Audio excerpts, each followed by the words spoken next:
Vamos lá, pessoal, vamos dar continuidade. Então agora nós vamos lá para a página número 23, tá? Exercício número 7.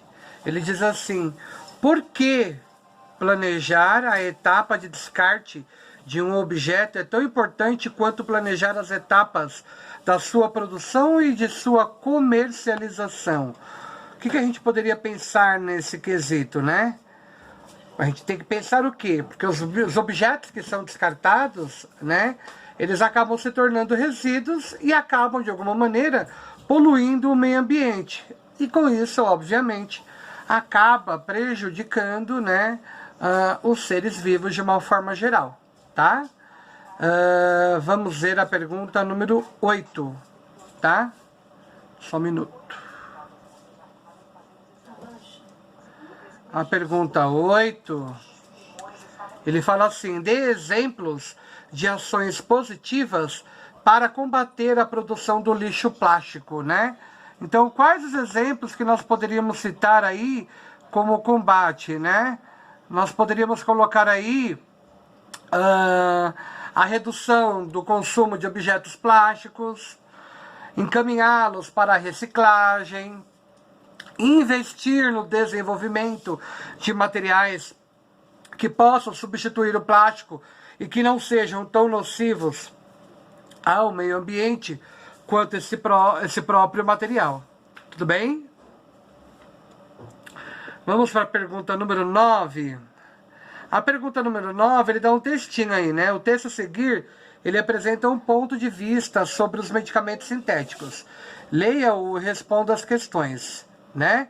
Então você tinha um texto onde fazia abordagem sobre a produção do medicamento, onde ele falava sobre o médico avaliado pelo paciente, onde ele retratava, né, a introdução maciça dos novos fármacos, ou seja, ele trazia uma gama de informações para nós aí. Eu acredito que todos tenham lido esse textinho, tá? Eu não acho necessário que eu leia, porque a leitura ela faz parte da interpretação de vocês. Mas a letra A, ele perguntava assim: qual era a matéria-prima da maioria dos medicamentos antes de 1940, né? Se nós formos pensar, nós podemos citar os próprios materiais naturais, né? Os próprios materiais naturais, eles eram considerados aí, tá? Aí na letra B ele diz assim: identifique no texto um argumento a favor e um argumento contrário ao surgimento de novos medicamentos, né? O que você poderia pensar? A favor, a gente poderia colocar que os novos medicamentos, eles possibilitaram a cura para enfermidades que até então eram fatais, né? E contra, nós poderíamos citar, por exemplo, por causa dos avanços das pesquisas de novos fármacos, né? E a sua promoção comercial. Ela surgiu, né, com uma crença excessiva da sociedade em relação ao poder dos medicamentos. E a sua prescrição se tornou-se, né, quase que obrigatória nas consultas médicas. Certo? E aí, a nossa pergunta, letra C, ele diz assim: associe o argumento contrário ao surgimento de novos medicamentos, mencionado no texto, ao surgimento das superbactérias. Essa pergunta é uma pergunta interessante, né? Se há uma cobrança da sociedade pela prescrição e pelo uso de medicamentos, aumenta-se, né, as chances de ocorrer o uso excessivo desses remédios, ou seja, entre eles, o próprio antibiótico, o que propicia o surgimento de bactérias resistentes a esse tipo de fármacos. Tudo bem? Eu acredito que vocês tenham entendido bem a nossa teoria, né? Se teve dúvida, dá para voltar automaticamente, tá? Dá para voltar para poder responder bonitinho, tá? Aí nós tínhamos aí um infográfico, né? Nós tínhamos um infográfico bonitinho.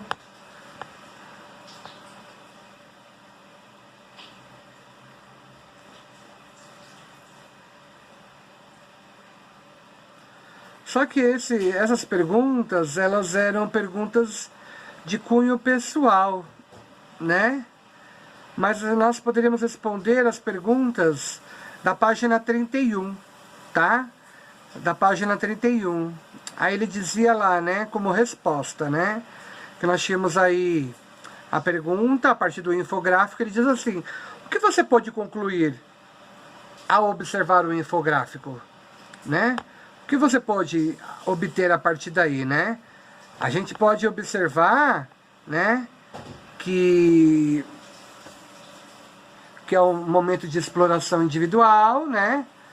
A gente pode entender também que os desenhos, né, das curvas indicando a quantidade de plásticos que deixam ser descartadas, né, conforme são adotadas medidas que são de ordem, de cunho sustentável e que chame a atenção, né, de alguma forma. Então era esse o meu objetivo, é que chamasse a atenção de vocês. Eu acho que uma coisa que poderia chamar a atenção de vocês era com relação à quantidade desses materiais que poderiam ser deixados, né, jogados no lixo por uma única pessoa em questão. Poderia ser identificado também as atitudes, né, que poderiam ser tomadas, os questionamentos que poderiam viabilizar, né, a adotar medidas satisfatórias a propostas contidas no próprio infográfico, como, por exemplo, considerar difícil carregar o próprio copo, né, para a escola e para outros locais. Essa seria uma medida bacana, que eu acredito que poderia ser tomada aí, tá? Na número 2, ela também era uma pergunta de cunho pessoal, né? A pergunta 2, ela dizia assim: em sua opinião, a maneira como os tempos de decomposição de canudos, de sacolas plásticas e de copos e garrafas foram apresentados no infográfico facilita ou dificulta o seu entendimento dessa informação? É uma pergunta interessante, né? Aí o que a gente pode observar? Que é possível, né, que vocês poderiam permitir, né, vocês poderiam considerar também para representar os tempos de decomposição dos materiais com barras, né? Por isso facilita essa comparação, né, entre os dados de cada uma dessas 3 categorias de materiais e a evidência que o tempo mais longo de decomposição é o de copos e de garrafas, tá? Essa seria uma das características. A número 3, qual é a mensagem principal transmitida pelo infográfico? Qual seria essa mensagem que vocês poderiam citar? Tem a ver com plástico, né? Então a gente poderia dizer o quê? Que o plástico, ele é um material poluente, né? Ele leva muito tempo para poder se degradar, e o seu descarte no meio ambiente, ele pode ser bastante minimizado se as pessoas adotarem medidas de redução de consumo desses materiais, né? Essa seria uma das características aí predominantes. A 4, ele diz assim: no infográfico há ilustrações semelhantes a mortes. O que elas podem representar de uma maneira geral? Na verdade, nessas ilustrações aí, a gente pode pensar o quê? Que elas representam a quantidade de plásticos que deixarão de ser descartados no meio ambiente durante um ano, né? Se uma pessoa adotar medidas que sejam indicativas no infográfico, ou seja, se ela não usar canudinhos, né? Se ela usar o ecobug, né, e levar o próprio copo, aí seria o adequado, né? Se ela utilizar canudos recicláveis, né? A produção, o ideal mesmo seria a própria caneca, cada um levar sua própria canequinha, né? A proporção que uma pessoa adota cada vez que, através de cada uma dessas medidas em si, ela aumenta o número de lixo, né? Que ela deixa de gerar, e o monte, ou seja, a curva representada no gráfico, fica maior, né? Se ela diminuir o consumo, diminui esse gráfico com relação à quantidade, com relação à concentração, tá?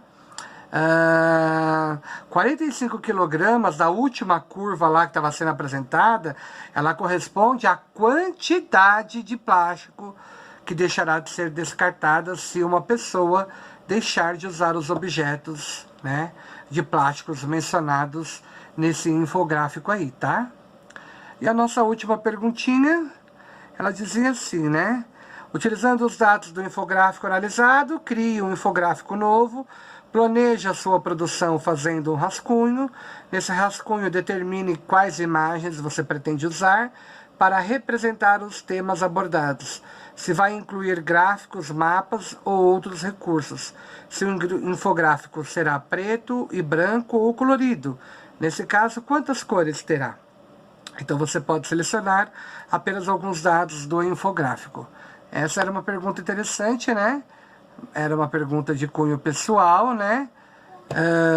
Mas aí, quem sabe essa pergunta eu posso cobrar para vocês em um outro momento, para poder estar avaliando todas as nossas respostas, tá? E lá na página 32, ele tinha um textinho, né? E a partir do textinho, ele nos levava a um processo de reflexão. Então, o que ele dizia lá, né? O que ele queria que nós chegássemos como conclusão? Que as populações mais pobres, elas são as mais afetadas pelas doenças. E é verdade. Pelo saneamento básico, pelas condições de vida, né? Pelas doenças tropicais negligenciadas, pois elas estão sujeitas a condições precárias ou inexistentes, do que a gente já citou, daí a própria higiene, a falta de saneamento básico e a presença, né, nos lugares onde moram de vetores que contribuem diretamente para a transmissão, né, dessas enfermidades. Tudo bem? O que vocês acharam? Então, para este capítulo número 1 da apostila 2, nós encerramos as respostas aqui, tá? Lembrando-se que é muito importante que vocês respondam as questões e eu só vou ser um articulador para levar vocês a uma reflexão, tá? Então, apesar de terem muitas perguntas, não existe a resposta certa ou errada, mas existe um raciocínio que nos conduz a uma resposta mais coerente. Então é isso que vocês devem pensar na hora de desenvolvimento das atividades propostas aí, tá? E nunca deixem uma resposta em branco. Hashtag fica a dica para todos vocês. Agora, façam a correção corretamente e depois me mandem as respostas com o certo de caneta vermelha. Fechou? Abraços e tudo de bom para todos vocês.